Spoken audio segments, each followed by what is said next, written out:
MakingStarWars.net.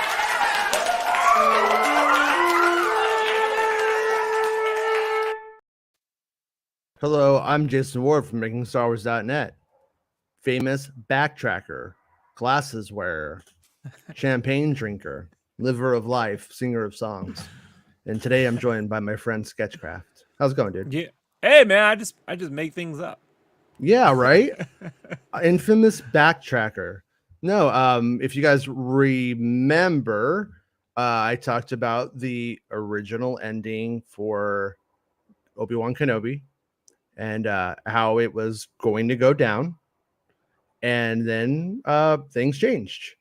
And I got the change. And I always pride myself on if I fuck up a story that I get it right in the end.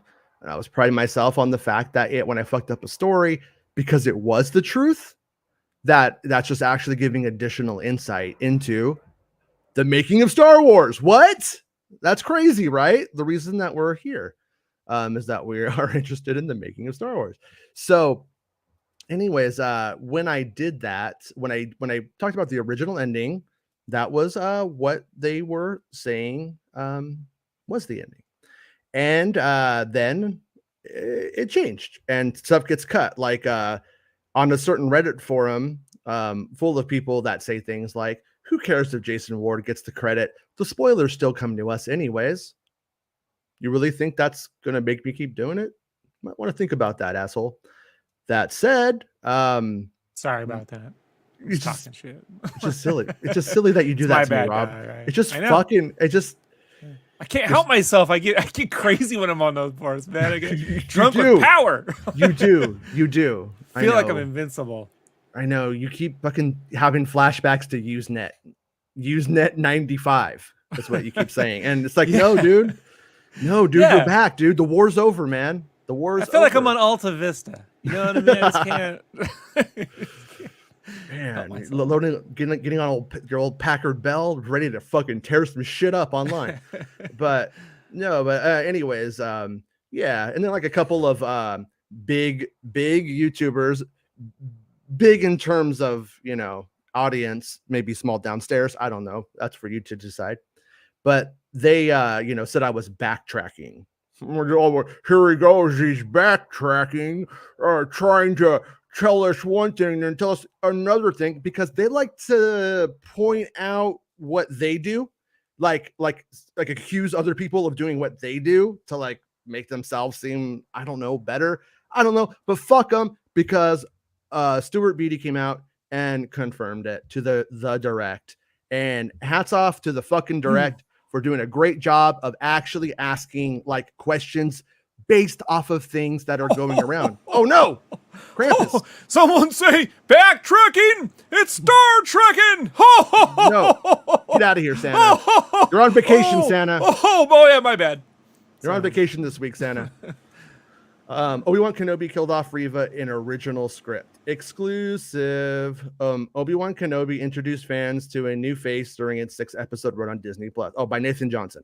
The most prominent new character that the show featured was Moses Ingram's Reva, the 3rd sister.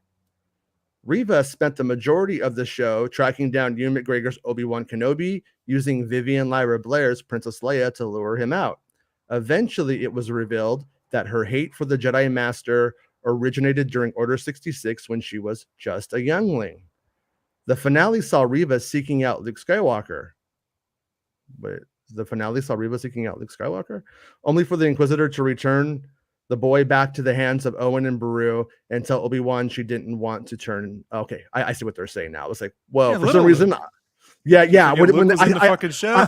I got like adult Luke in my mind when I read that, and I was like, what the fuck are you talking about? Yeah. You were thinking Mark Hamill. Yeah. Reva's a story in Obi-Wan Kenobi was left open-ended, but this wasn't always the case. Spoiler-filled plot details rumored prior to the show's finale, that's me, that Reva's fate was changed in order to accommodate a season 2, also me. Now, one of the project's writers has revealed just what Lucasfilm had initially planned, which is pretty much exactly what I said. And that's not a slight on them. I'm just saying pretty much what I said.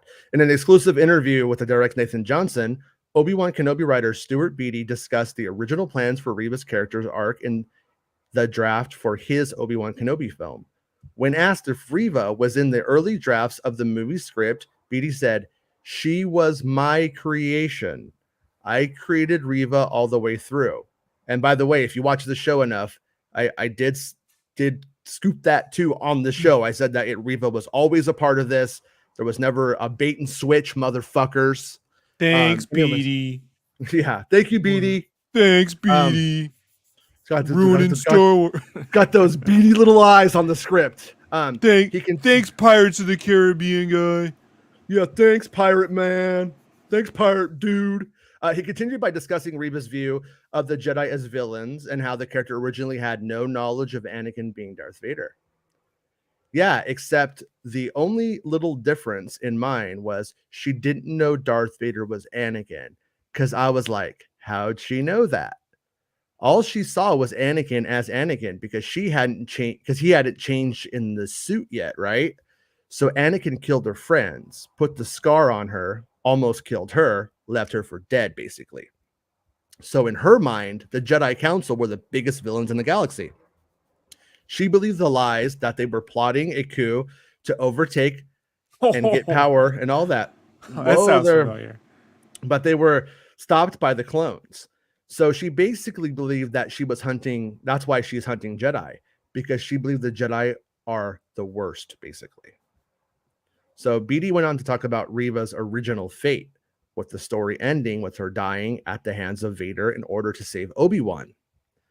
Because I figured, how would she know that this thing is a mechanical suit that everyone calls Darth Vader is the guy who killed her or tried to kill her? So it was Obi-Wan kind of letting her in on that secret and the revelation that makes her kind of go, oh my God, I've been wrong this whole time. And she goes and basically saved Kenobi by sacrificing herself, telling Vader, I killed Kenobi. And then Vader killed her, with her knowing that Vader would kill her. So that kind of completed her arc.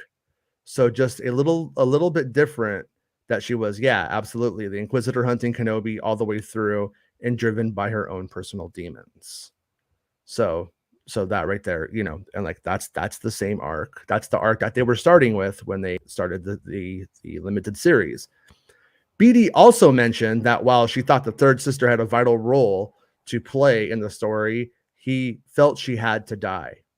Yeah, killed by Vader at the end of it. Yeah, I wanted this story. I wanted her story to end. I wanted Reva to play her part in the Kenobi Vader story, which was essentially at the end, she was the one that allowed Vader, basically told Vader to stop hunting Kenobi.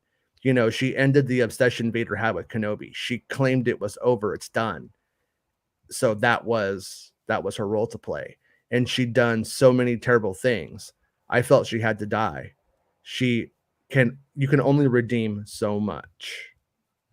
So that was Beattie's take. The writer also confirmed that the original plans for Obi-Wan Kenobi didn't include the other Inquisitors, just Reva.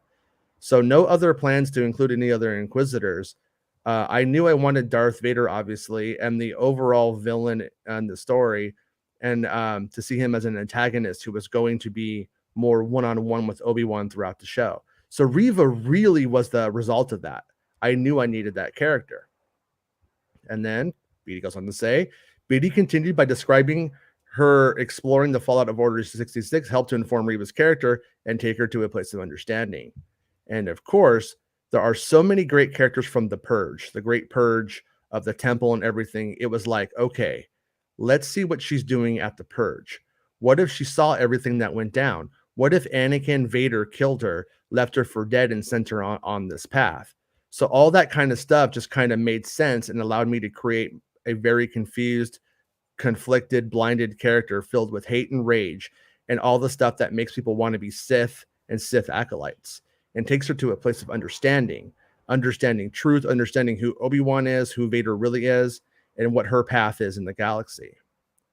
So the Obi-Wan Kenobi writer also touched on the struggle of bringing stakes to a prequel project involving Darth Vader and Obi-Wan, and how she could allow for McGregor's character to have someone to defeat or someone to save. We were always faced with the fact that Obi-Wan could never kill Darth Vader. So he needed to defeat someone. And so Reva was my attempt to give him someone to defeat or someone to save, because he's not going to save Darth.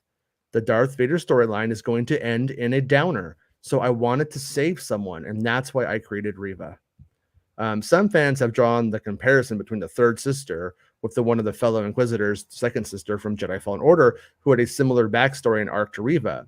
When asked about Reva's potential connection to Trilla, BD revealed that the third sister was created before the video game was even released. So I hadn't played Fallen Order. I wrote this initially in 2017. So that was before I played Fallen Order. I then played Fallen Order and was like, oh, wow, this is Reva. No, look, it's just coincidence. I wanted to create a new character because I didn't want to be bound by any canon with any others that have already been discussed. And I wanted a freedom to take her where I wanted to take her. So that's why I created her for the story. And that's the other thing, too. We're already using so many characters in established canon with Obi-Wan, Darth, Owen Brew. So I was looking to create someone new. I even had Cody in mind. And I've told you guys about that stuff. I was looking to create someone new. Like I said, Cody was Anakin, I should say, Cody was Nari in Stuart Beatty's story, from what I had heard back. Essentially, Cody showed up, and I heard this like years ago, so my brain may be a little bit off. Okay, like it's been like years, and I haven't thought about it. You're backtracking. No, I'm not backtracking. It was like, how Nari shows up on Tatooine and fucks everything up. Right. It was Cody in BD's story. Cody shows up and fucks everything up, and then, but also like for, if what I've heard was as accurate, like BD's story ended with like there's no none of that stuff from Fallen Order. Like that's all that shit. Like, be honest, like completely like changed. And from what I heard, like Kenobi ends up sort of on like at a space station, like that location from Mando's season, Book of Boba Fett with Mando, that like wheel kind of thing. Planet? Yeah, it's something like that. I'm not saying it's that, but it's very close to that kind of concept. And then that was where he would meet Indara Varma's character. And I wonder if I still have any notes on that stuff around, because like I had some like she had a different name, like that character, like he created the concept of that character too, I believe. And but it was like I said, completely different. But her name was like I can't remember what it was. I'm trying to see if I have it written down anywhere. It was like Tao, like Tao or something like that, like Tao, or you know what I mean? It was very it wasn't the same name. And one thing I heard back in the day that I don't know if it's true or how accurate it is, but looking at everything now, I believe it was true. And so how it was going to open on present time Reva, if not the opening of the show, was I heard about this scene, and it was a little Jedi girl, or I should say not a little Jedi girl, but two Padawan aged people, like young Jedis or something, and they're like going through this space station, and they're being pursued by Imperial ISB and stormtroopers and stuff. And that's when they get line of Reva dressed in very traditional Jedi robes, like the kind that you would see a generic Jedi wearing, like the brown robes. She looks at, and then she sees the young Jedi. They see her. She motions for them to like come over, and she like opens like a closet, kind of like what 3PO and R2 hidden is how I imagined it, in A New Hope, but whatever. They go in there. The door closes.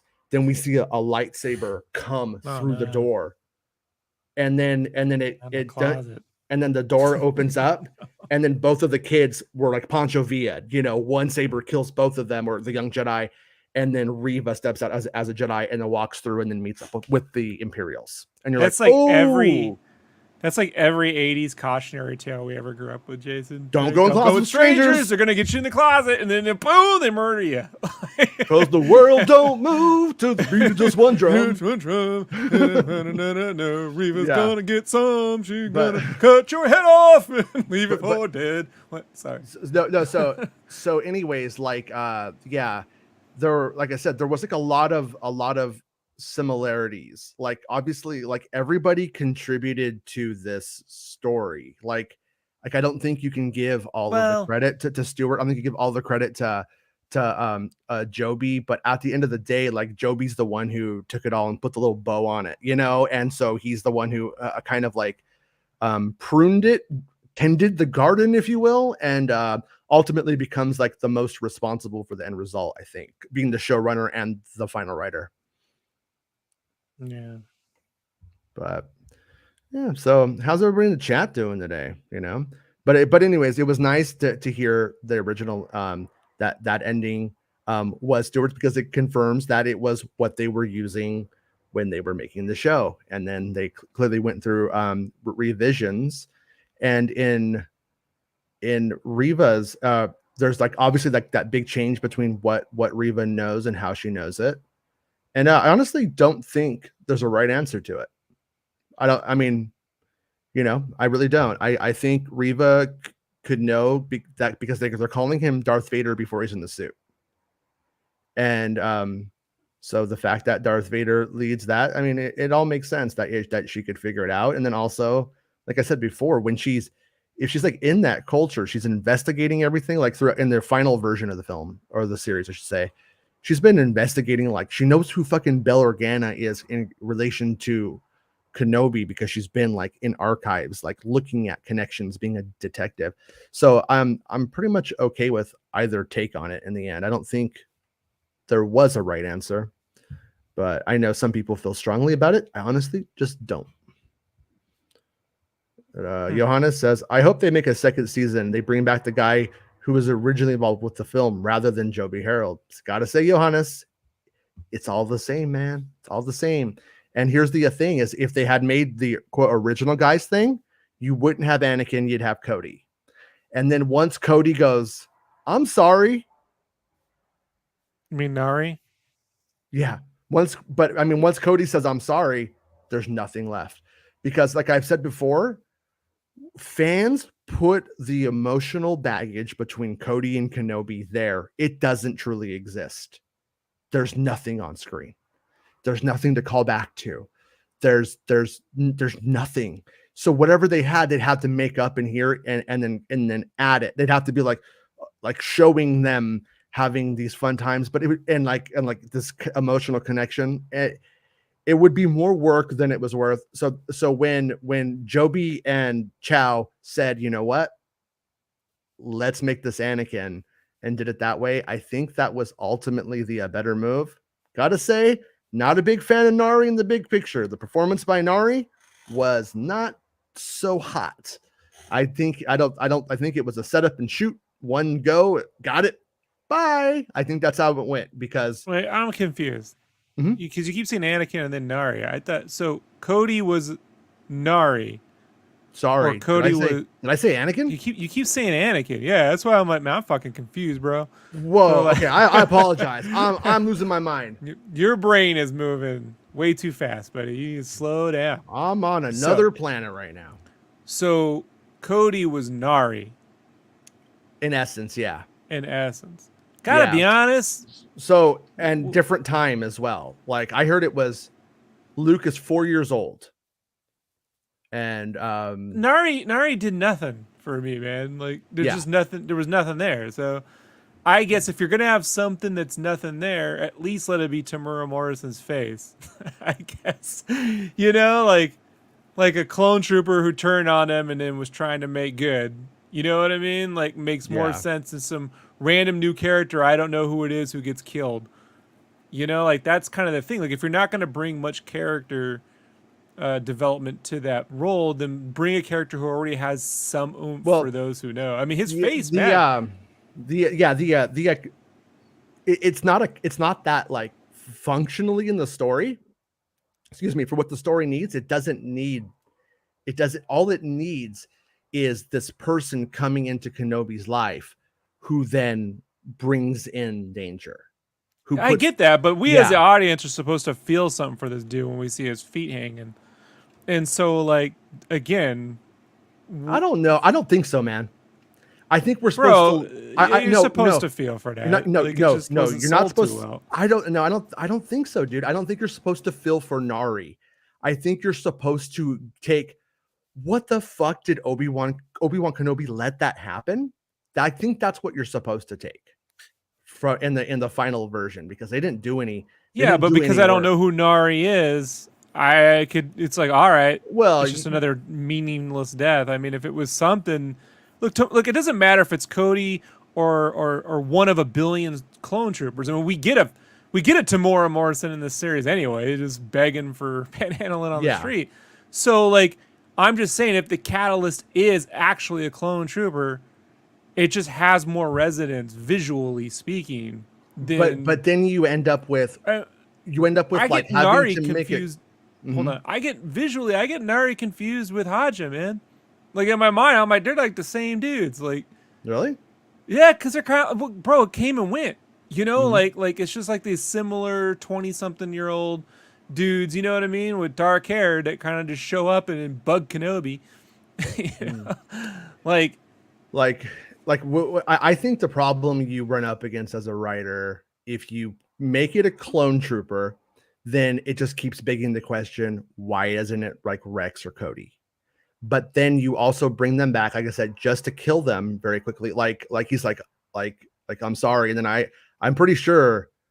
God, I might be misspeaking right now, but I'm pretty sure he meets them at like the Lars farm or something, and then after that um they go on the run together, and then he basically like has to die to let it seem like Kenobi died.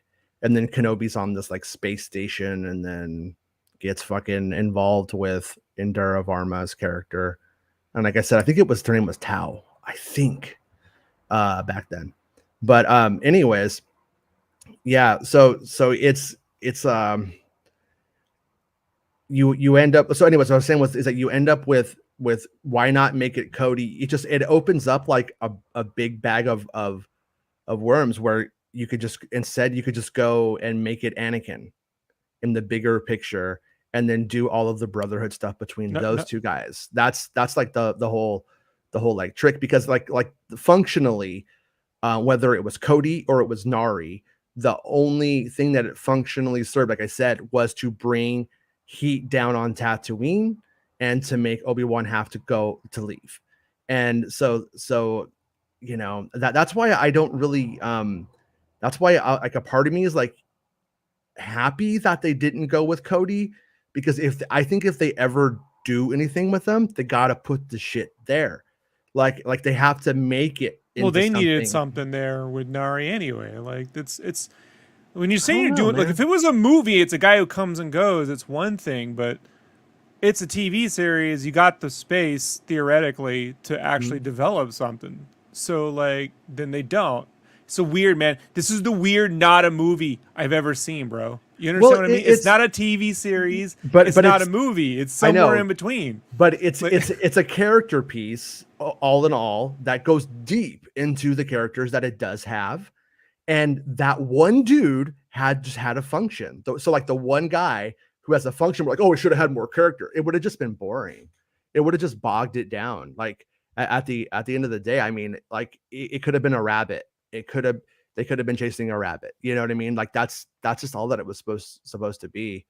But like I said, I'm glad, because I do think if they ever want to tell that story with Kenobi and Cody, they ever want to do that reunion kind of thing, they have work to do. Because otherwise it's just implication. Like with Anakin and Obi-Wan, we have all these past adventures. We don't really have adventures that we could like call back to, favorite fan moments. Like we don't have them. I found your lightsaber. Here you go. Order 66. I'm gonna kill you now. It's not like they don't have anything.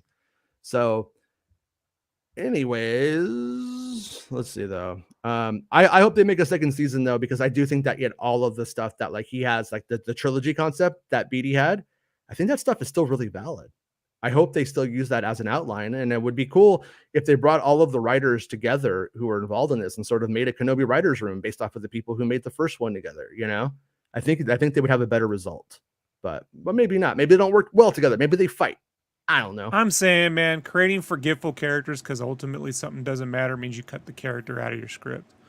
Like if the character doesn't matter, then it doesn't need to be there. That's the first rule of writing. Functionally, I completely disagree, dude. Like, I disagree with the idea that, well, it doesn't matter. No. Like, we are, if the lead character is Kenobi, we are to feel what Kenobi feels. If Kenobi isn't supposed to feel anything, I don't know, man. Like, dude, you're completely missing what it functionally did when you watch it. The guy who helps everyone, the guy whose purpose in life is to help and cannot say no to helping people, isn't a Jedi in those moments. And he's not. And he's not. Right. And he doesn't do his job. I'm not saying he was supposed to do his job. And then that guy dies. Right. I'm saying that when he sees him die, it didn't really matter anyway. No, it does matter. Even at that point, if you felt like Nari's disappointment with Kenobi, you're not connecting it all together, because in the 5th episode, that's when he's not doing that anymore. That's when we see the Obi-Wan Kenobi's arc from A to Z, like on that point. All right, man, I don't get it. He let somebody die in the desert, and now at the end here, he's like, I'm going to save all of you fuckers here. I'm going to send all of you off, and I'm going to go fight this guy, even though I'm going to die. And like, so that's what it does, though. And so the character, the investment in character is in Kenobi, not in Nari. So I personally think the investment was in the right space there. But, I'm being hyperbolic aggressive. Relax. Mm-hmm. Jesus Christ. First rule of writing is just delay. Put it off. Go do something else. Everyone procrastinates, right? Like, we can do this forever. Now, you know what? I don't get here. I don't get it. Let's have fun with Rob today. This is great, guys. This is great. Look at this. That's racist. Thanks, Tarrant. Appreciate you. You know what I mean? That's racist. Fucking this guy, man. There you go. I don't get it. Look, sometimes I don't get it. Sometimes it's a rock to me. I get what you're saying with Kenobi. I don't get the Nari character. I didn't get the dude I get them hunting a Jedi who's trying to be whatever. Coincidentally happens to be on Tatooine. All right, it's a pretty big coincidence. Coinky-dink. Yeah, they cut the line where he says, "I've been looking for you for 10 years." They cut the line. Well, then if he's supposed to be there, that it would be one thing if like we were following him, like he's the lead character in the beginning, right? Mm-hmm. And he's being chased down by or whatever. I don't know. Like it's so weird. Yeah, how do I describe it? It's like, if it was an ongoing series, I would see what you're saying. If it was intended to be an ongoing series from day one, like there's going to be multiple seasons, we got to really like grow everything here, then I would, but it was intended to be a limited series. So a mini series. So with that in mind, like, Nari's a Jedi. He shows up on Tatooine. Can't help being a Jedi, and then begins to make heat for Kenobi. I mean, it's functionally the same. So, but I just don't think like he's important. So I don't think he, like in A New Hope, when the guy's like, lying to Darth Vader, in the opening, I don't really need him, like a backstory on him or to care about him. Yeah. But if that guy was appealing to the main protagonist of the story, I don't know. It's look, whatever. Sometimes I don't get it. Yeah. I mean, to me, it's about Kenobi's denial. Kenobi's denial of what he is and his job. So Mark says, I feel as if the show was a bit rushed. Maybe that KK rushed the production, editing, writing time. Absolutely not, honestly, dude. Like it was like as Stuart Beatty just said, that draft was in 2017. Like this was in development for a long time. I think if they allowed more time for thought, the final product would have been better. I think it ultimately, just came down to the look of it. That's my thing with it, anyways. So maybe that's where I put the emphasis on it, where it's like this could have looked better. It's also Jason. It's 3.5 hours long. Mm-hmm. So like I Yeah. said, it's not a TV series and it's not a movie. It's more like a work print, right? Like a Mm-hmm. first cut of something. You know, when you get a film, you always hear like, "Hey, man, I first cut the film. It was like almost 4 hours, right?" And then you're like, "Oh, we trimmed Yeah. it down to 2." This is like, no, that's that's what I'm saying. That's why the length and the time with characters, it's not quite a movie because it's a bit long, right? And Mm-hmm. it's padded out a little bit. No, I'm not saying that in a negative sense. I'm just saying it's Yeah. spaced a little bit more like a show would be. But then it's not as long as a TV series. Yeah. It's not as long as a TV series. Yeah. Yeah. I It's mean, not. literally, No, the no, 4 episodes it's of Star Trek is longer than this. So it's just like that's why I'm saying like that's the odd feeling of it. weird. Forget the visuals. I'm just saying the emotion. Yeah. The tone is it's just weird. Yeah. Like, no, like, I mean, it definitely decided. I mean, what I'm saying is I can see the logic in where they decided to spend their like and I mean this like respectfully, like they're like meandering moments. They're like, let's show Kenobi in the fucking desert. Like, let's show him like not like, like let's not understate any of that stuff. And I know some people just found it boring. I personally really love that stuff though. And so it was like, but if they didn't do that, then they could have done other things like what you would want with like with like Nari, for instance, and stuff. But yeah, but I mean, but But if at it the were if at it the end of were the the day, length of a no. season of Game of Thrones, right? Not to say it should be. I'm just Mhm. trying to do something else that appears. Forget the last season. I don't know the specifics, folks. Right? Just the general idea of a season of Game of Thrones, something that's cinematic but also has the length of feeling of like a book, right? Yeah. Because it was a book, Rob. I know, guys. I know. So, Wait, Game of Jason, Thrones was a book? Jason, it's just these people. So, it would have been like 12 hours long. So then when you have a whole episode where you're in the desert, or even like 3 episodes where a character's moving through a desert for 3 episodes, yeah, it's long, but in the percentage of a 12-hour thing, it's like not a big deal. When it's 40 minutes of a 3-hour thing, that's Mhm. where it's the percentages of time here. You know what I mean? Yeah. Like it's just taking up 25 to 30% of your pie. Is basically, When you know. when I'm thinking about this show having been 16, 12, let's say 12 episodes, and like, exploring all character avenues and like really truly doing everything that it could do with every character and stuff, I start thinking about those fucking man babies. I'd be like, oh, it's a bait and switch. What Why is there all these other characters? You know what I mean? Like, it's like, what this Stupid Star Wars fans couldn't take it, man. Like, I don't think they should do these fucking, this show's called, uh, you know, um, uh, Jaster Morel, the TV series. Like, they got to stop doing that shit. Like, I think they should just give things a name. That way because people get too fucking obsessed with what's in a name, don't they? Like what are we Reva. talking about? People were like mad The about name of Reva series? because it was called Obi-Wan Kenobi, and then it's Oh, like, it's like, but that just shuts down right. so many doors with shuts doors with morons. Like, at the end of the day, Yeah, that's just what it does yeah. with the stupid element of the fan base. Like, I so that I they got to think give though them that good that's that titles. They got to give it good titles that's instead. I'm hear you. Mm-hmm. The so the catch 22 with that plus and minus. The plus side is those people who complain are really in the minority of fandom. Like it's super Yeah. minor. Like the problem with it though is you end up there's only so many pulp titles one can come up with before it all sort of sounds like generic, right? Mm-hmm. Like they got a new book coming out called Shadow of the Sith. Like what? Oh, sure, there's an original title. Yeah, You know, like I personally, when I hear that,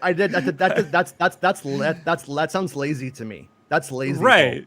You know what I Well, mean? I feel Jason. All things equal, they'll go lazy.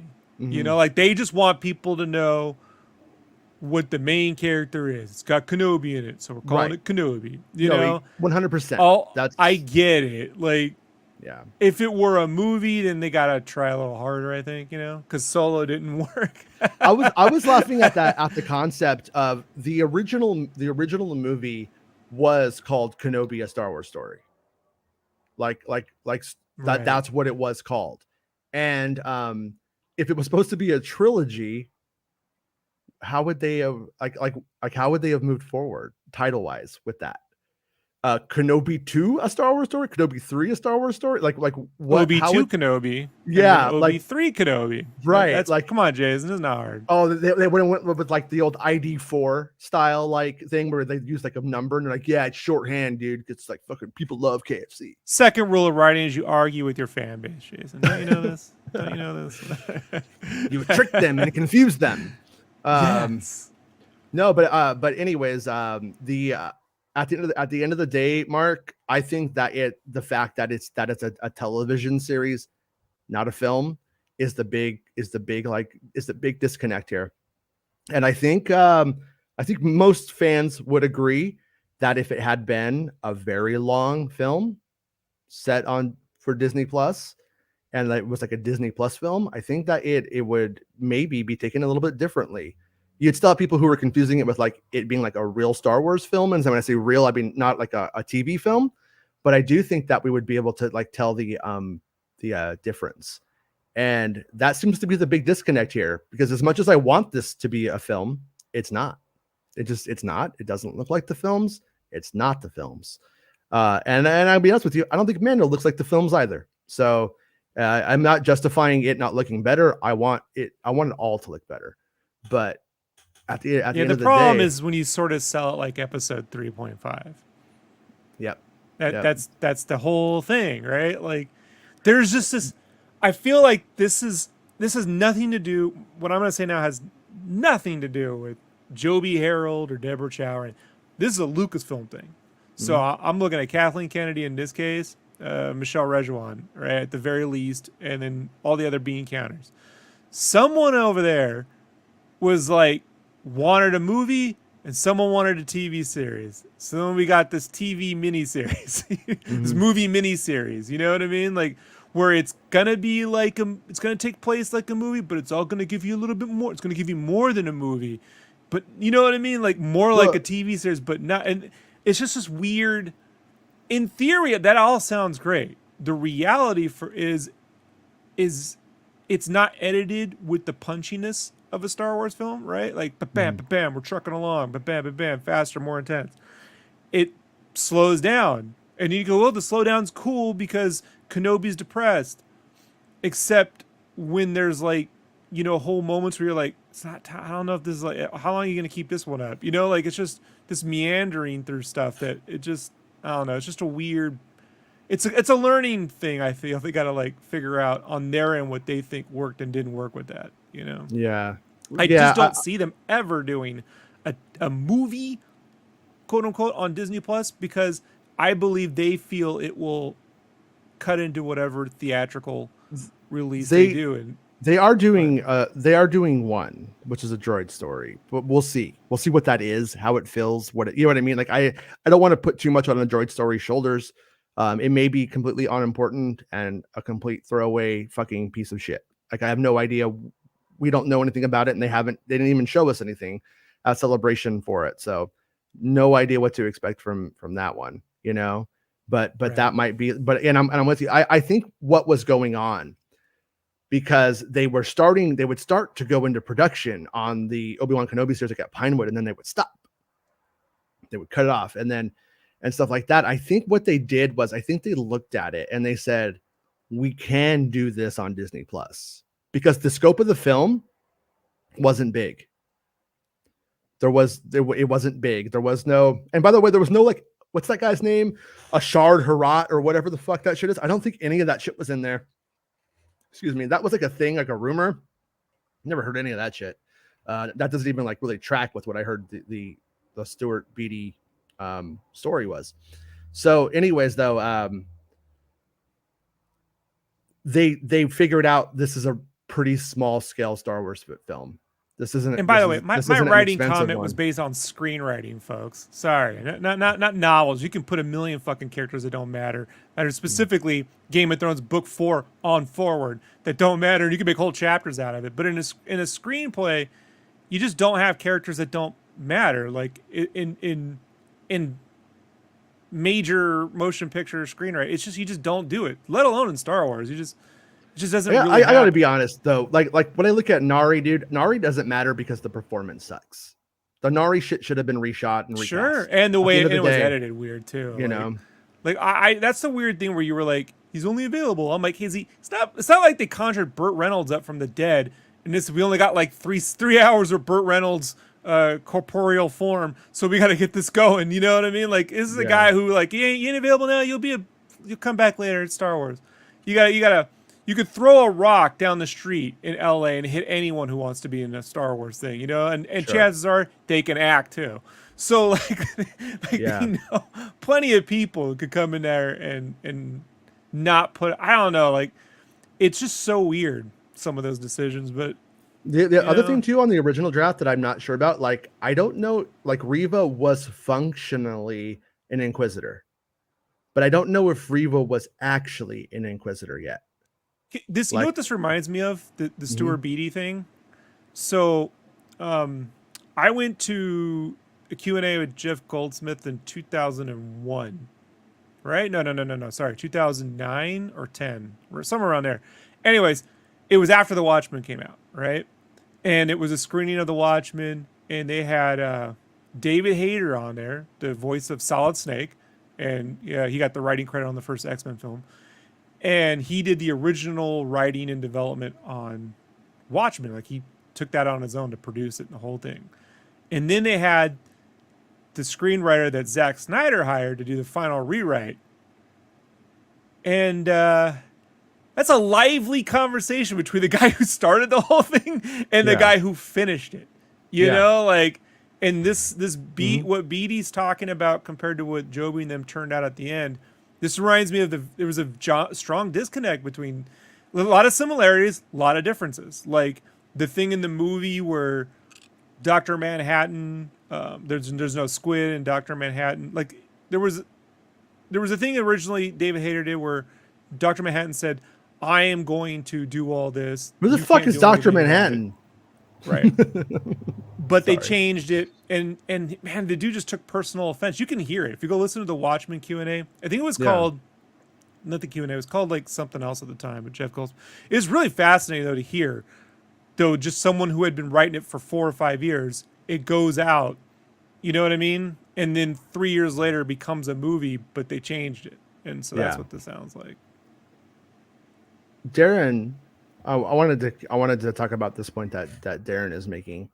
I really enjoyed the character arc of Reva when all was said and done, but I think she should have died even with that ending.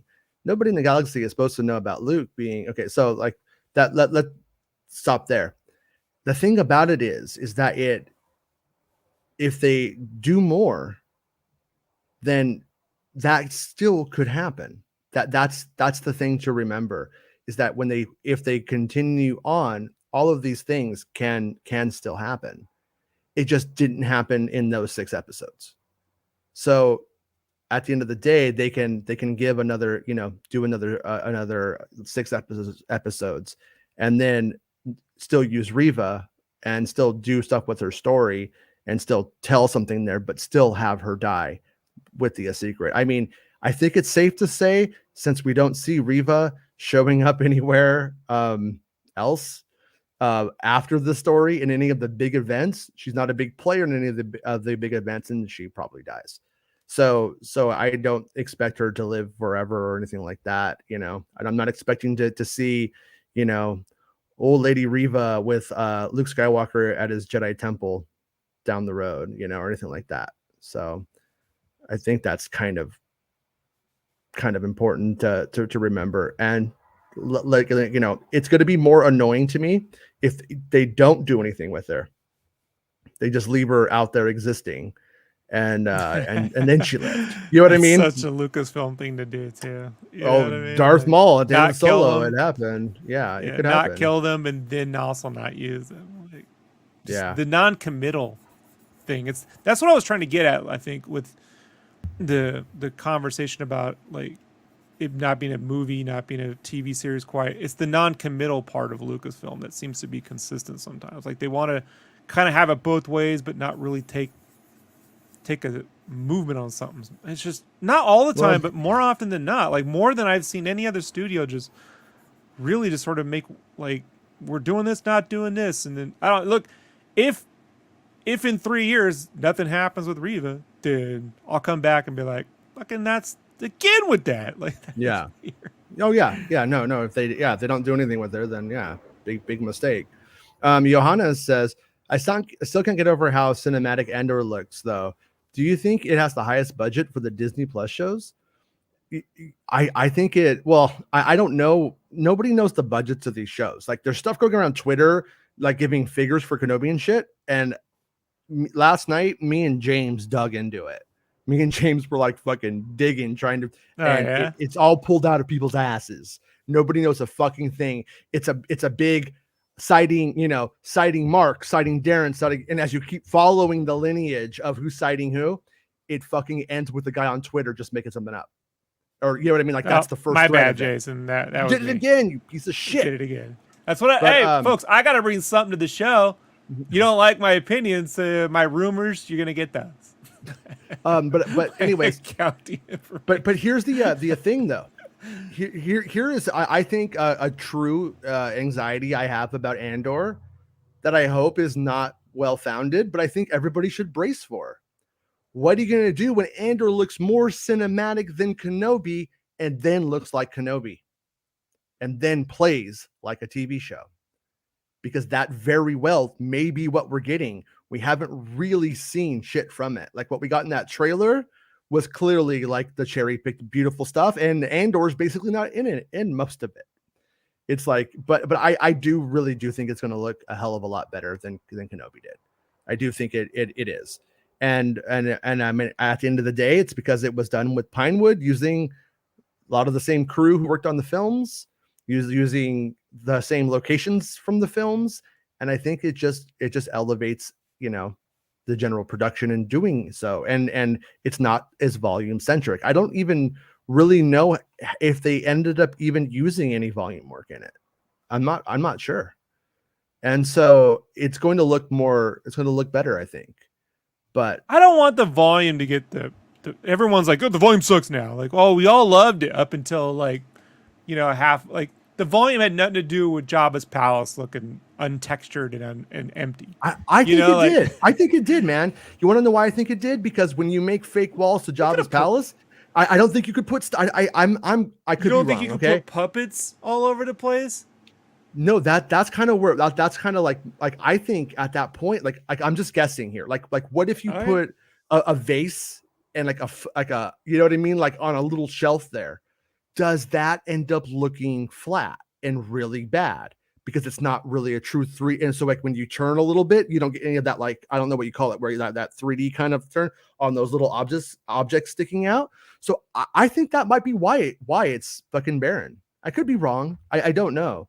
But when I was like looking at, I had Book of Boba Fett on, and I was like looking at like some of that shit. And I'm just like, yeah, I think that's why that was my theory.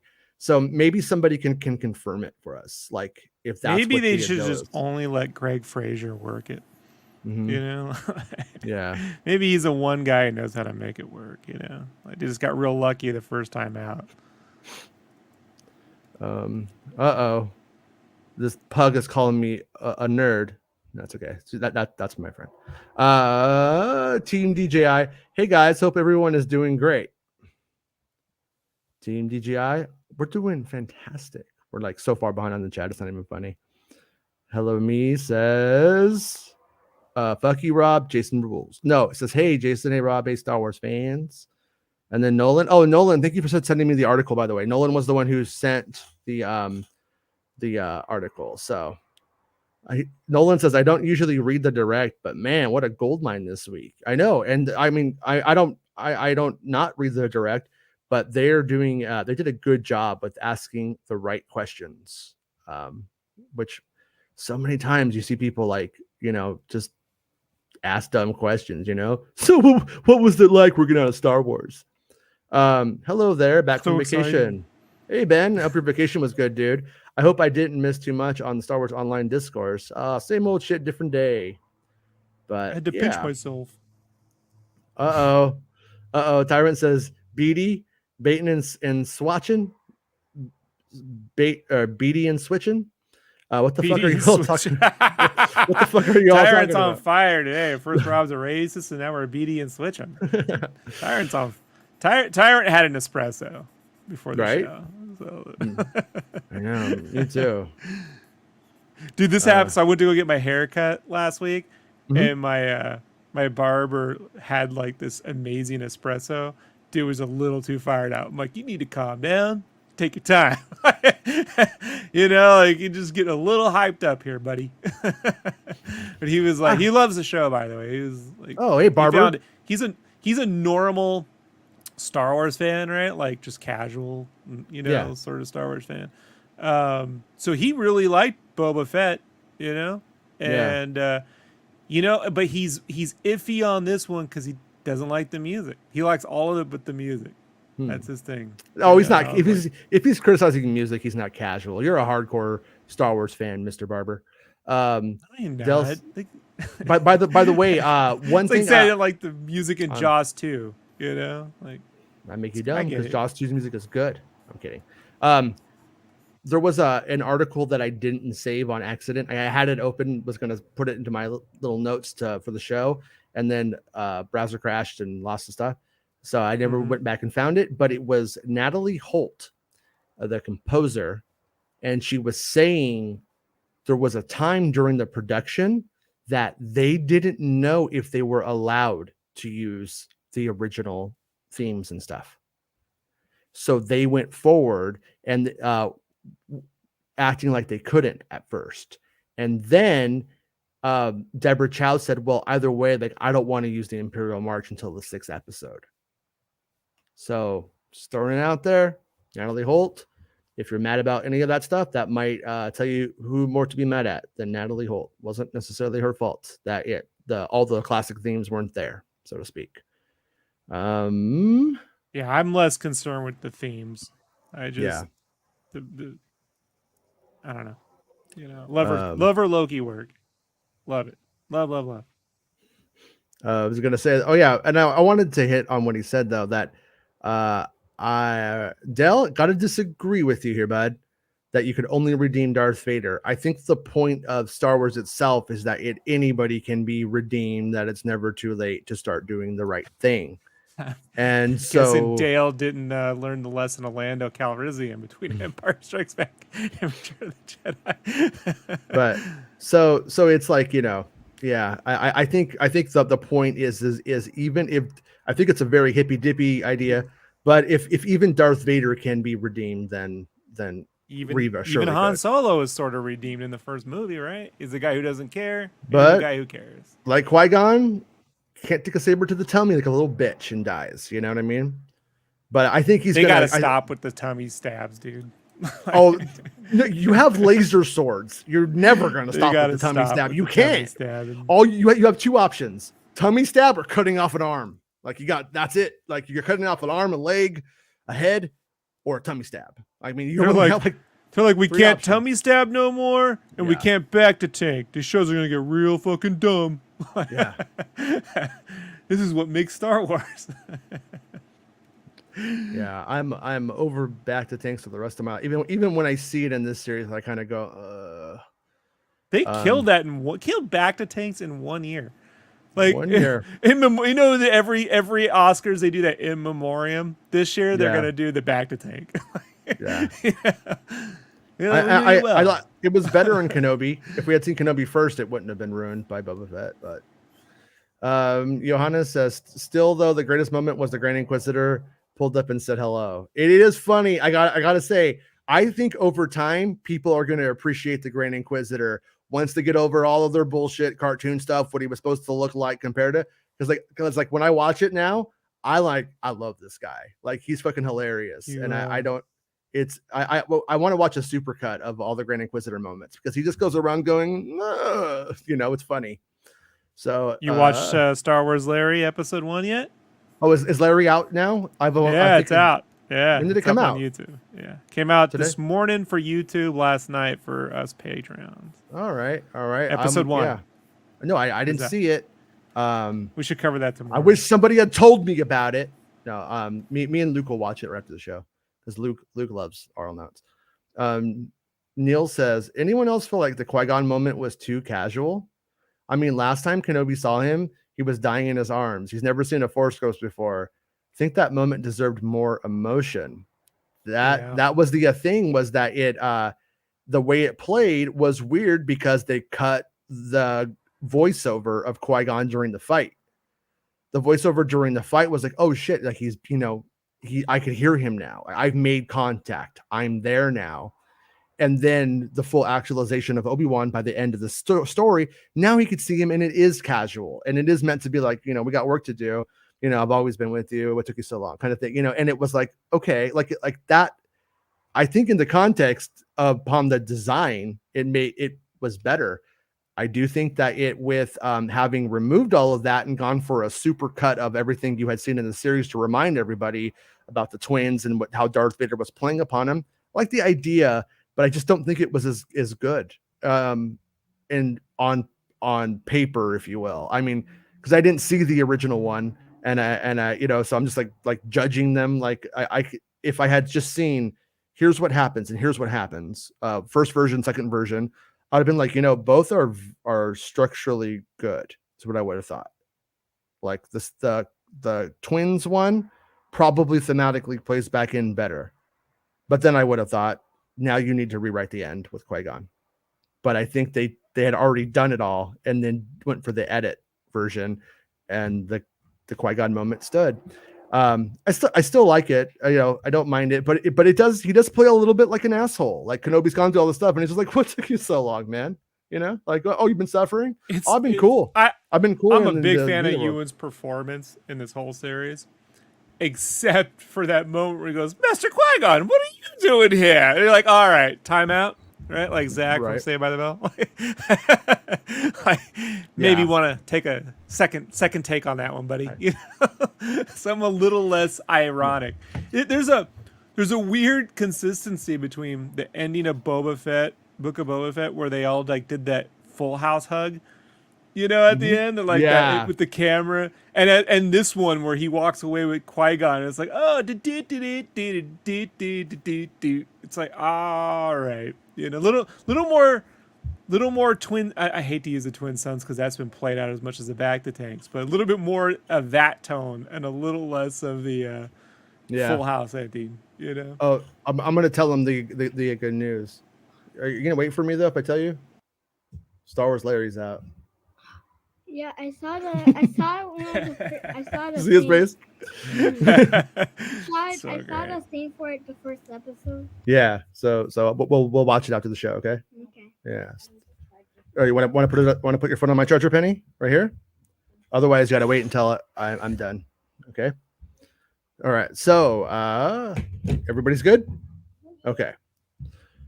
So here we go. Neil says, anyone else feel like Qui-Gon moment was too casual? Yeah, Neil, we already talked about that. Stop bringing it up again. God, Neil, drive me crazy sometimes. The real question is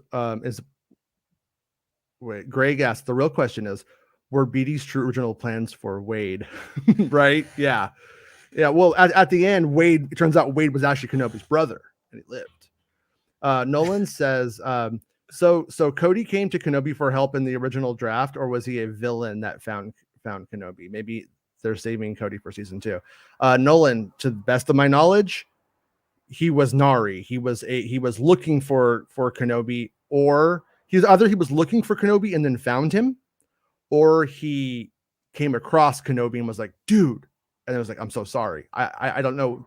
There was basically the like, I'm so sorry I did that to you scene, from what I understand.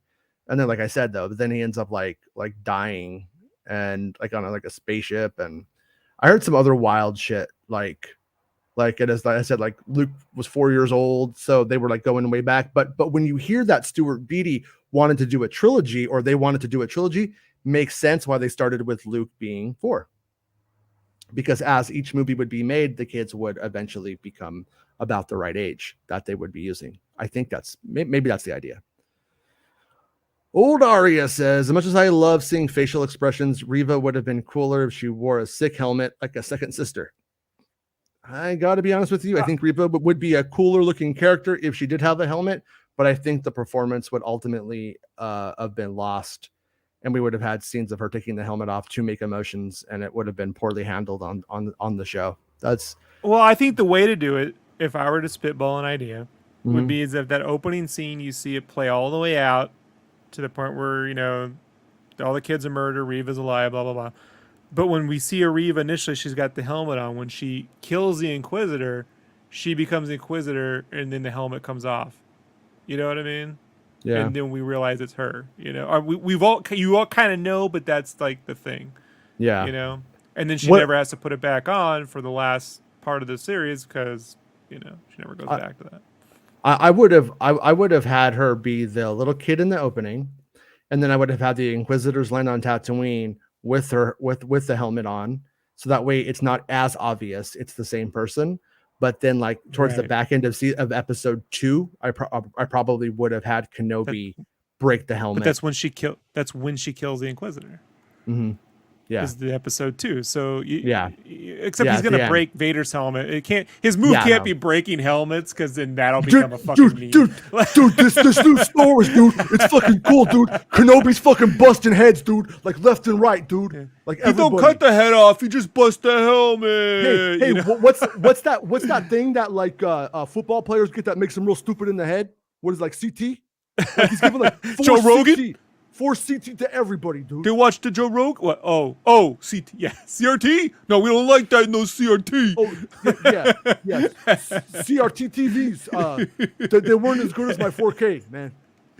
They're really good for retro gaming, though, aren't they? Yeah, They're the best. But yeah, always going to be a redemption arc. That's what I do think. That's ultimately everything in Star Wars, except for Palpatine. He's the one exception. Darth Grogu says, and thanks to everybody who's a channel member. And we got 77 people on, so let's like the video because that's 77. That's the year Star Wars came out. So if you don't like the video, you hate Star Wars. I'm kidding. That's stupid. Just like it though, please. Darth Grogu says the finale of Obi-Wan Kenobi drew a 5-day Wednesday through Sunday audience of 1.8 million U.S. households, which is 20% higher than Wednesday through Sunday for the Book of Boba Fett finale. I was going to bring up the ratings on the show. Yeah, that's actually like really good because Book of Boba Fett had they were very happy with Book of Boba Fett's turnout, and this did a lot better. So pretty rad. And I do think that unlike Book of Boba Fett, this will probably continue to get views. Whereas like Book of Boba Fett probably tapers off pretty hard. But I'm curious to see, how it all washes out in the end, because it's not Disney Plus isn't just us. It's also fucking Disney people, people that have Little Mermaid back tattoos and shit. So I don't know what to expect from it in the big picture, but yeah, like also, my barber. He's got 3 Little Mermaid back tattoos. How'd you know? No, well, he actually has it shaved in the back of his head. You were saying. Like the castle. That's the Ghostbusters 2 logo. The Ghostbusters 2 logo. Yeah. The Batman insignia. Yeah. So Junkbox says, what's going on with the concept art of the Vader versus Kenobi fight? Was that concept art from an earlier draft? I'm going to guess it's ultimately just blue sky concept art of like they're going to fight. So give us pictures of them fighting. And without it being dated, it's impossible to know. If I ever get an opportunity to figure out, though, I will dig into that. It would be interesting. Russell says, any insight into why the fallen Jedi and Kenobi were trapped in amber? Nope, we still don't know. And I got to be honest with you, Russell. I don't think there's an answer. I could be wrong, but I kind of just think it was meant to be like a really weird mystery thing to be developed later on to like kind of like, drop a little bit of mystery box on something. And because they could have just been dead in the coffins. And I think they just decided to go with that route, which I don't know. I don't know if that route was less disturbing than what Rebels did, surprisingly. But not sure if I like the concept or don't like it, but I like the intrigue that it gave me in the moment. So I guess they were effective for me. But see, I like it if this whole series were written more like Temple of Doom, where they're in a forbidden place, you know, and it's got Mm, skeletons in the closet, you know, it's buried under a grave of Jedi, yeah. kids and shit. It's haunted and there's Sith ghosts and all fucking weird shit, you know, like Yeah. Well, maybe in part 2, man. Like that's like the whole one of the things I've always wanted them to do. Like I said, was like explore, you know, sort of more mystical paranormal style stuff. You know what I mean? Like yeah. with temples and stuff like that, which Ahsoka could be doing, but we don't want to put too much on that because just because we see a temple doesn't, for all we know, does it for all we know that broken foot thing is like a messed up city, like the The Temple of exteriors of like Feet. the temple of, you know, I think it's called Feet City. Darth Grogu says Wade made more of an impact on the series than Nari did. Yeah, and that's that's one of those choices that they made to make everything play into Kenobi more. But Wade is the one I have more of the problem with. Is like Wade was just meant to show us that it's the freedom fighters, that these people are about to become freedom fighters, so to speak, more than just helping people on an underground railroad. These people are starting to become become a military, and they now know the stakes. Like Wade died. Like you're not going to be making it back every time. And so, but the way that they did it was so fucking rushed. And it was just like, and when they did the thing, like that's actually like my least favorite part of the whole series is probably, I think it's mostly funny because we kind of memed it here. But Right. when You made a whole song, bro. And you didn't kind of meme it. Like, kind of okay. I get everyone likes to check me on being a little overstated. Let's understatement of the week from Jason. We, you know, kind of memed it. We kind of memed it. But wait, we're not forgotten.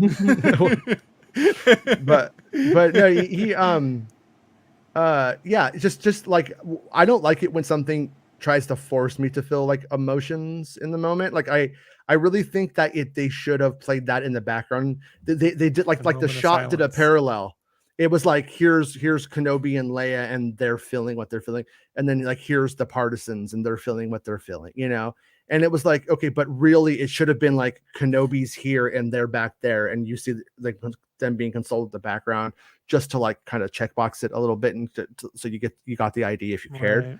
But it was so shallow that if you did care, it didn't give you enough. So you know, the way it was sort of shot and edited kind of reminded me more of a TV commercial. You know, sometimes like where they kind of like cut a little faster around things to kind of get like the snow speeders are coming to like blah blah blah blah Taco Bell, like, you know what I mean? Like, you know, sometimes then they cut and they kind of speed things up a little faster than it should be. It's kind of how that whole bit plays. Just a little bit. A lot of that stuff, a lot of those moments played that way, right? Like even down to Roken. Like Roken's like, you know, I will help you. Okay, I'll help you. And like what's frustrating to me, like, is like as a fan, as I watched it several times now, like it's actually like it's logical unto itself, but it's poorly executed. Like Right. that moment, like he's like, I won't help you because it doesn't make sense. Kenobi should get the fuck out. He's doing to them. Kenobi's doing to them what Nari did to him, basically. And he's like, you gotta go. Like you gotta go. And then but Roken's a little bit better than Kenobi and immediately goes and helps him, which I think was supposed to be a juxtaposition between who Kenobi was at the start and who Roken is, and how Roken shows Kenobi how to be a better man in that kind of way. But it was so fucking fast and it was so like just rush through. But he comes through and Roken goes like, oh, my wife. And then he's like, fuck, that's why I'm here. This guy's why I'm here. He comes to the conclusion, but it was just so fast. You really had to work to understand how it was that fast. Roken's a fast thinker. That's the end takeaway. But Aries Rock says Reva would have worked better for the story as revenge character who is then killed by Vader on Jabim. Taking this series into account with the movies, she's bad loose end that needs closure. I mean, I don't know, dude. It's like she's only a loose end, like if she's gonna become compromised, if she would tell, like I don't really think that you could put Reva in a mind control thing and read her mind and mind probe her. If you can't do it to Princess Leia at 19, I don't think you can do it to Reva, who's been trained in Jedi and dark arts, if you will. So they sort of assume she's dead, right? Maybe. I don't know what they assume. That was left a bit open. Like I kind of feel like they left her alive, knowing that she was going to go back to Kenobi, and that going back to Kenobi was going to make noise. I kind of feel like that was sort of the implication, or maybe they just thought she was actually going to die that time. Yeah, that's what I thought. That I think that like Vader and the Grand Inquisitor were supposed to always assume that they're playing a chess game, and so just leaving her there to die. Maybe they really did just think she was dead that time. I don't know.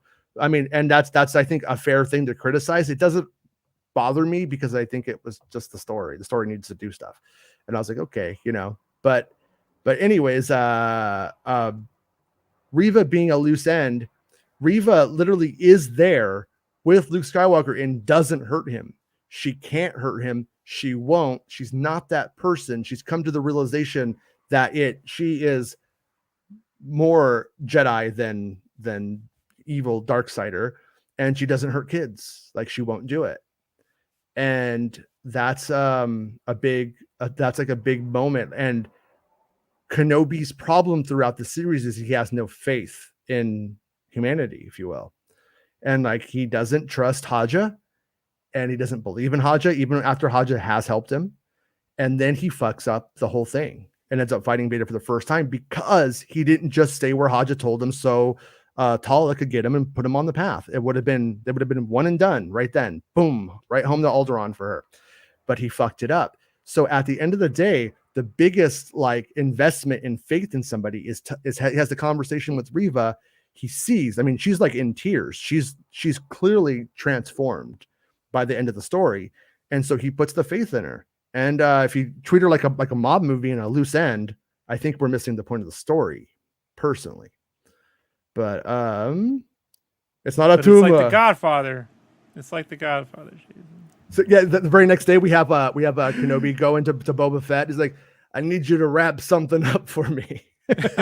she's at the spaceport, and an EOP pulls up to her left, and an EOP pulls up to her right, and then everyone's gone from the spaceport, and then behind, from both sides of the EOPs, Owen and Obi-Wan. You know what I mean? Like, yeah, they just let out all the fire on her. You know? Cody would be like, "Hey, Kenobi, remember that one time when I found your lightsaber and gave it back to you? That was awesome." He's like, "Yeah, we were such good friends back then, bro." Yeah, totally, dude. I'm sorry. Hey, dude, I'm sorry. Or the Jawa's bagger. You know what I mean? Like that one. What was that Jawa that was always buying shit, selling shit to him? Tika? Yeah. Yeah, Tika grabs her at the end. No, I was gonna say, at this point we actually have a more personal connection between Tika and Kenobi than Cody and Kenobi. But yeah. All right. No, but I'm not saying I don't believe like in the concept of using Cody in the future, but with Cody going into Bad Batch, not sure what that's going to entail. Not sure if that's going to leave much open. I gotta be honest with you guys too. I'm fucking so sick of the Bad Batch. I'm so sick of talking about the Bad Batch when there's like nothing to the Bad Batch, and having to move puzzle pieces mentally around for the fucking Bad Batch.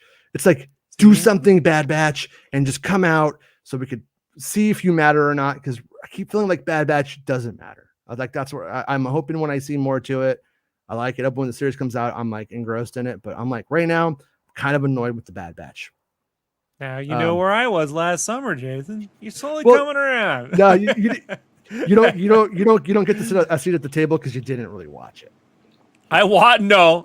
I get to sit at the table from episodes 8 through 6. I watched 8 episodes of that fucking thing. Okay, fair enough. Well, no. I didn't get to watch it. I want the time back. Give it back. No, I'm okay with there being small, intimate Star Wars stories that are aside from everything. It's just like when they do that thing where either, I don't know if it was on purpose or whatever, but like you make Boba Fett fucking her brother now, and then where they don't touch it. And it's just like, that's the most intriguing thing you've done, and then you're not doing it. Like, I'm like, Yeah. like that's the kind of shit where either, let that show talk to things or don't have it talk to anything. And I'm okay if it doesn't talk to anything. I just don't want to be kind of like, a true bait and switch is thinking that you're getting a story about Boba Fett's sister, and you're not. Will Morgan says, you get a cameo and someone called the Red Hot Chili Peppers because we need one of them. But it is Flea, to be fair. It was Flea. I'll be honest with you. I'm not a big fan of famous people being in Star Wars that aren't playing a pivotal role and not in an important way. But the only person that I could even it wouldn't ruin it for me was Flea. Never do that again, Star Wars, though. Please never do it again. You're Back to the Future. Back to the Future. He played trumpet on Smells Like Teen Spirit. I give the guy a fucking pass as a true American piece of folklore, and that's why it's okay. But oh wait, aggressively relaxing says, how am I supposed to relax any more than I already am? You know what, dude? Get a little more aggressive. Jonathan, how's it going, John? They should tell what was supposed to be BD's second movie of the trilogy pitch, as written in the rap article. Right. That's the whole. That's the whole thing is like that trilogy concept. I would say that I could see 2 and 3 of that idea going into one season, though. I don't know how successful of a trilogy that would have made, just not knowing anything about what 2 and 3 would have had, because it sounds like that's where we would have got more just kind of excess. But the other thing I would say too is don't really love the idea of the Kenobi story being a trilogy and Reva dying in the first part. I think Reva's story, if it was a trilogy, should have gone through all 3. That way, we could put her up against yeah. A trilogy would have needed a director of who was the guy who did the Pirates movies? You know what I mean? Like, you need someone who can really move a big spectacle around. Like, yeah. This. Well, the guy who they had, what was the guy? I can't remember the guy's name right now, who was supposed to direct, but he was no slouch. But Thomas says Nari was important, but only because he spawned the "Sorry Nari" jingle. Fair enough. Although I'm going to resist the urge to play it right now. Tim Roberts says, I think Owen and Beru should have killed Reva before Obi-Wan got there. It would be a better explanation of why Obi-Wan felt Luke would be safe with them. That's, to some extent, like I could see that having worked. I'm just imagining Obi-Wan shows up like Harvey Keitel's character in Pulp Fiction, right? Yeah. And then Owen and Beru are like, what do we do? We got the body. And he's like, and he looks over at Luke and he would make me a coffee, and he goes, all right, come here, I'll show you how to hide a body. All right. You want to know how to hide a body? All right, how about this? We see like the cloaked dark figure of Reva approaching the Alar's homestead, and then we see Beru and we see Owen, and then Beru steps forward and she goes, hi, me and my husband, we really liked your vibe from across the room. No? What do you think? Would it have worked? I don't know. Real Ben Maynard says, talk right there, buddy. Yeah. If Nori was used as heat for Kenobi, why couldn't Kenobi function the same in bringing in the heat too? Then, as Rob said, at minimum, we get Morrison because now you have the baggage of having the moments where they make it up. Didn't have to be Cody. I'm saying that you already had a scene where he sees Tamora Morrison. I know. It could have just been a clone trooper. I'm just saying, Tamora Morrison's face gets you. Rob, just here's this one point though. Here's the one point because you're not hearing it every time I make it. If you make it just a clone trooper, then fans inevitably get angry and say, "Why didn't you make it Commander Cody?" So no one. I'm not. That's what they would. It wouldn't have worked, is what I'm saying. It just doesn't work. It wouldn't have worked. It would have worked. It wouldn't have worked. You're very hung up on Nari for some. No, I don't. I think Nari sucks.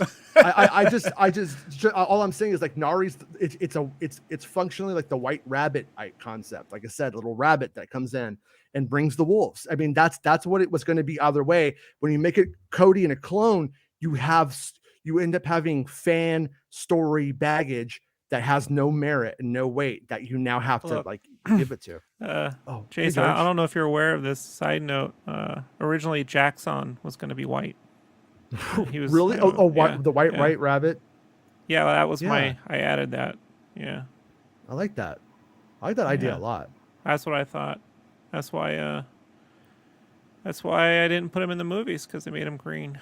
Suck. Was it true that you were going to do a story like a black and white kind of concept with like white rabbit Jacks on Mm, and then a black mm, rabbit named Jacks off? Was there any truth to yeah, that? yeah, but Jacks on, Jacks off. Mm-hmm. yeah, but the I can't say it, Jason. It's what we talked about off air. Can't do it. Can't do No, no, it. You'll know. no. I held back, so you know. I held back. Tyrant says Game of Thrones was a book and it was an erotica fanfic of Lord of the Rings. Yeah, fair enough. Fair enough. Tyrant's on fire today. Yeah, I told you had that espresso before the show, man. You Ben know says- they're on fire if they lead with Rob the Race. Fucking that shit. These fucking cats, man. You know. Ben says Nari was definitely. Hold on. This is what I love about YouTube, though. Like, we can all have a fun community where we can say that. But, you know, if you go to work and just start calling your coworkers, you're the racist. Yeah. Well, that never We're sits well, racist. even in a joke form, right, Jason? Right, Yeah. Jason? Yeah. Ben says Nari was definitely the better choice than Cody because he's someone who expects him to be a great Jedi Master who can help him and restore the Jedi. So, but I would say to that, while I do agree with you, the fact that they removed those lines or like that kind of more Nari's intent, but Nari's line readings were so kind of quick and one take filling. Like I think less was more with Nari probably. That's But- my problem. Like, when the way you described Nari before the show came out, I was like, well, that's great. You have this, you know, Kenobi put out that message, and this is a guy who got the message, and he found Kenobi as any proper little Jedi would, right? Only Kenobi ain't that man no more. Like, that's the thing, but it's just not, that emotional connection ain't there. And then they edit it out. Like, it's just weird. This is why it's a shame. I mean, look, I guess they can't discuss too much, you know, like what they're thinking because it opens up a whole can of worms. This is the real problem with one of the major problems with toxic Star Wars fandom is now the people who made it can't explain their fucking thoughts on it without the fear of the whole internet coming at them, like, you know what I mean, like a freight train. So yeah, it's a true. bummer.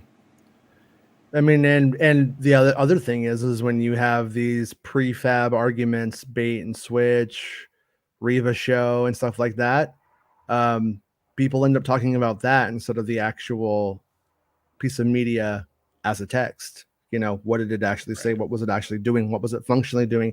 Instead, it's like, I know Darth Vader, okay, because I got a Darth Vader tattoo, and I know Darth Vader, so he would do this, and it's just like, it's crazy. It's crazy. My boys. He's my boys. But, He's my boys. yeah. But man, it's a we need to become isolationists entirely. Neil Muhammad says, I know people don't look the central weapon of Gen X, Jason. You can't beat it. I know people don't look to Star Wars for great acting, but is it reasonable to say that Ewan's performance in the series is the best we've ever gotten? It's a pretty good in terms of like a leading person in Star Wars. It might be. I hadn't thought about that really, Neil. I hadn't really considered that too much, but I mean, you know, yeah, I'm gonna say it might be the best leading performance from like a main character I could think of. Yeah, probably.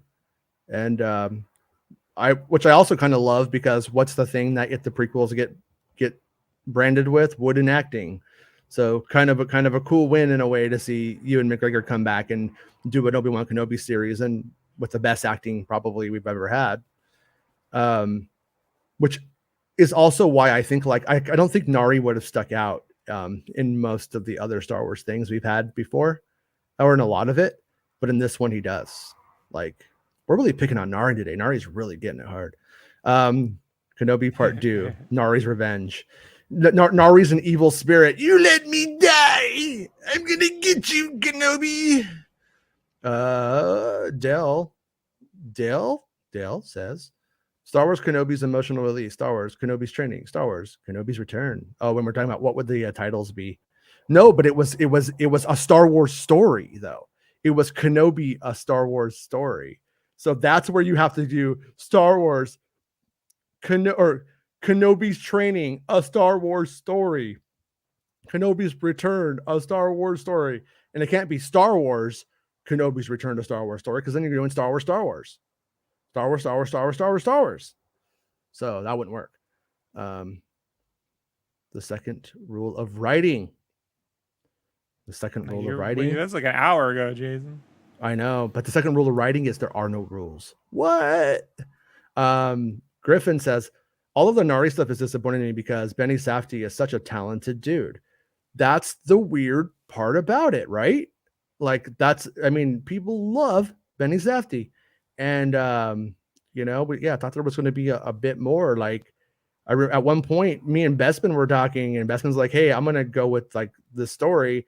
I was like, he's like, because we both had parallel info. And I was like, oh, I really like Benny Safdie, so I kind of want to do this one. I was like, by all means, dude. Like, I won't do it. I'll back it up. And then he went and did the Benny Safdie one, and I saw it, and I was like, oh man, Benny Safdie didn't really bring it, but looks pretty silly strung out by the waist. It's just like a lot of effort to get someone by the waist too, man. Like, that could not have been easy. I don't know. You make the stormtroopers do it. No, I don't really don't know. I have no idea. They didn't have stormtroopers. They might have had some. We don't know. I'm kidding, but yeah. I mean, the one of the things I find kind of funny is like when the Grand Inquisitor or when the Inquisitorship just like kind of like flies away.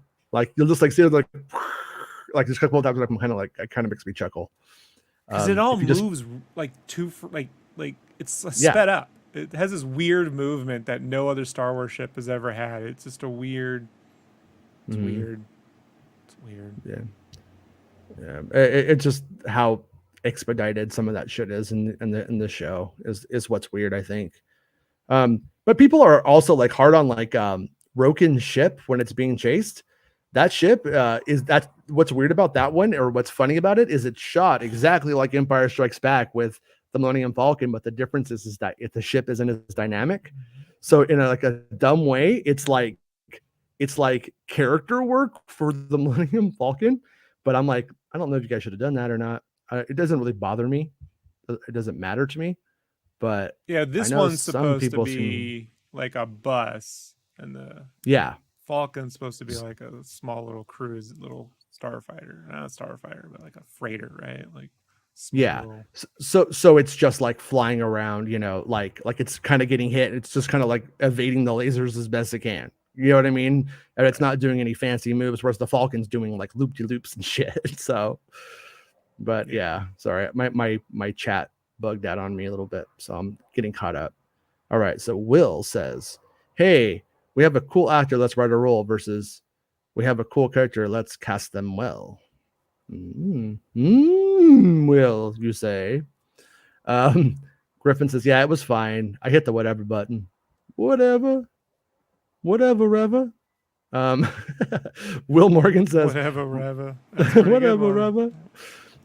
Reva is 120% meant for video game crossovers. I have no idea why no one is saying that. Well, that's what's kind of funny is we have like the moment where Reva's story was like the other character, the second sister or whatever. And so you're not exactly wrong, but I don't know of any plans to continue her story in video games. My Disney cats that I talked to, who were the people that like gave me like the legit info, like they are wanting to make this into a part 2. They're wanting to like continue the story and stuff. They were convinced that it was because they have more to do with Reva. That's why they kept her alive. And it's what, like I was talking about the other day, I did like a little mini episode where I was like, what could they do with like what exists? And what exists, like I said, Reva might know about Kenobi's brother, and Kenobi's brother might be, and she might figure maybe I should tell him, or they might do something like that down the road. I don't know, probably not though. Neil says, I thought Haja was a cool character idea that was also well cast. I like Haja a lot. I actually really I like Haja, Roken, and Tala quite a bit. Like I like the characters. I was a fan of them. Yeah, in a theatrical release where this is paced more like a Mission Impossible kind of like setup, we gotta go get Leia or something. They'd be a good team. The problem is they never really all get to work together on something. Like it's all sort of fragmented and disconnected in a way. Like, yeah. Eras Rock says not actual industry people have cited Kenobi being around 100 million, and it looks it. They have guessed 100 million. That doesn't give us what we need. That's where I've been with that. Like for you know what I'm saying? Like we don't know what the actual budget is. That's an estimation. And I want to know we want to know how much was the production cost of the show. Not with marketing and stuff like that, because that allows them to get funny with the numbers as well, because like the marketing is probably honestly handled on a Disney Plus line, most likely for the most part. I could be wrong, but I wouldn't be surprised if Disney Plus markets their own stuff. Hey, I can give you an exclusive, Jason. You can? Okay. It was made with 100 bazillion Filoni bits. So right. It's Filoni bits. That's how we pay for the whole thing. I'm not into crypto stuff, Filoni. I'm not. It's not going to work. No. And I don't want anybody. No. Mm-hmm. No. Right. That's all I got. Okay, get out of here. Go. Peace, love y'all. Bye. Peace, love. Peace and love. If a 2-hour movie gets 175 to 200 million, then this TV series looks like half and 4 hours series running time. That's not how the math works, though. You know what I mean? It's not just going like this dollar equates to this much. I mean, setups and crew time and shit like that it's just not how it works, man. But we will have the conversation like once we actually like know, we could like look and see what it is, and we still don't really even know like the Book of Boba Fett had estimated budgets too, so there was some more concrete stuff like from them, but even when they gave it was still like estimated, and there was a lot of research and development costs that went into the first seasons of Book of Boba Fett. And so it's like I'm sorry, Mando season 1, I should say Mando season 1. I'm out of my mind today, but with Mando season 1, there was a lot of research and development that went into the cost, so you can't even compare those two at the same time, because we don't really know how much of that research and development went into Mando season 1. You know what I mean? Like how much of the budget was eaten up by that? We just don't know. They aren't telling anybody. So, but I'm not a big fan of when they go and they say stupid racist shit at the investors meetings or any of that stupid shit that's happened in the past. But I would be a fan of somebody actually asking them what those actual numbers are as investors and wanting to know what the bang for the buck is. That would just be fascinating. Racist shit at the investors meeting. They've gone out. There's been some really stupid comments. I don't remember exactly what they were. Like some of them were like about Kathleen Kennedy being fired. Some of them there was some really questionable shit in the past. But yeah, because how somebody's like able to ask a question on the call, and then the person who did it was like a fandom menace person. So that's happened. Natalie Holt, we don't know. LFM, we hired you to do it. Yeah, pretty much. My browser's being slow. Might need to restart. Like it's not opening up the chat. There it goes. I was being facetious about the Vader redemption. Oh, okay. I'm sorry. I got you, Dale. I figured, but you never know. I mean, you're allowed to have a couple of batshit opinions, Dale. I'll give it to you. I think I proved that. Spot on, Norman. Okay, what did Norman say? Norman Carr says the fans have to accept the fact George Lucas no longer controls Star Wars. Don't be so upset when Disney decides to add their own take to it. Remember, in the beginning, Vader was not Luke's father. Yeah, that's true. I mean, It's it's what I've been trying to tell you folks. All right, I sold it to white slavers. I don't know if you understand what that meant. That means I don't get to do anything with it anymore. You know, I'm writing every day. I got experimental scripts, experimental films. I got a whole trilogy I made in Lego, you know, ready to go. But they won't let me do it. So what I love about that stuff is like if Lucas had done it, he would have made it so left field that they would have been trolled from a whole different I'm angle. doing it all in primitive shapes. So it's going to be squares is going to be the Sith, and circles will be the Jedi, and the wills will be octagons. Yeah, and we're going to music and it's just no dialogue, just a general vibe. You know what I'm saying, Jason? Very very 60s, very the way it was originally meant to be. The way you always intended. Yeah, I'm going to release it on TikTok. It's coming. See you there. Neil Mohammed says, I guess for fans of Star Wars, if it came from Lucas, it somehow holds more absolute value regardless of quality. To me, a weak idea is a weak idea. Lucas made my favorite Star Wars and some of my least favorite. And I think that's a fair take, you know. I do. But all right, I think for me the real kicker is Kurt's not doing Jedi, you know? Kurt's going, eh. Yeah. You're on a roll, man. Like, you're not getting younger. Like, take the fucking win at the end of your career, buddy. You know, like, damn it. Well, he had to go and he had to do RoboCop 2.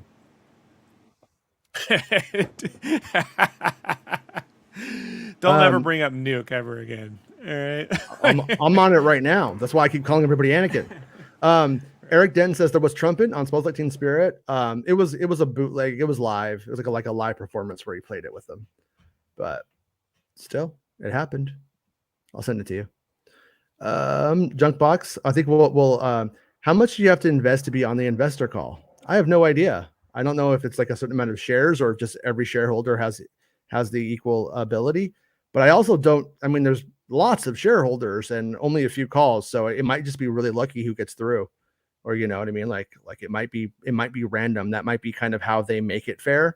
Like if you know you call into the thing and you get selected, but the couple of times when it was selected, it was less than cool people. But it has happened. If I remember, I'll try to look it up. I don't know if I could find that or not, but I might be able to. But anyways, I'm really hot, so we're gonna call it the end of a show. It's like 100 degrees here today, and it's hot in this room. That's cool. So I mean, yeah. Not cool. So I think we done it though. I think we done it. No, we did it. We did it. It's been done. Done is what you call it, I think. But yeah, tomorrow I'll be back at 11 a.m. Pacific Standard Time. I ended up going out last night, staying out, a little bit too late, and so that's why we started late today. I woke up at 11. I was like, oh shit, where am I? But message Rob. Like sorry, dude. Just woke up. The ending to Ferris Bueller's when he's running, through all the backyards and shit. Like you're running back from wherever you're at back to your house, like off the trampoline, in the pool. There's someone's weed house, I'm gonna do it. This episode deserves one before we go. Sorry, Nari. Maybe. I put Neil over that, so he got to be part of it since he gave us $2. Oh, Neil, does this get me on the MSW investor call? It does. You're on. Thank you for the support, Neil. Thanks to everyone who's a channel member and who super chats and all of that jazz. Like I really do appreciate the support. And thank you, Neil. Like you're the best, dude. Sorry, Nari.